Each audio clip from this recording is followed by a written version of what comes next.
Hello, আসসালামু আলাইকুম। তো আজকে সকাল সকাল ঘুম থেকে উঠে কিচেনে গেলাম খাওয়ার জন্য।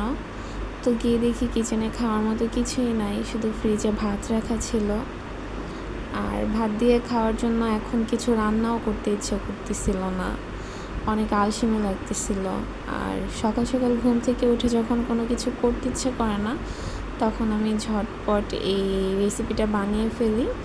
এটা বানানোর জন্য শুধু পেঁয়াজ কুচি, কাঁচামরিচ আর কিছু সস লাগবে।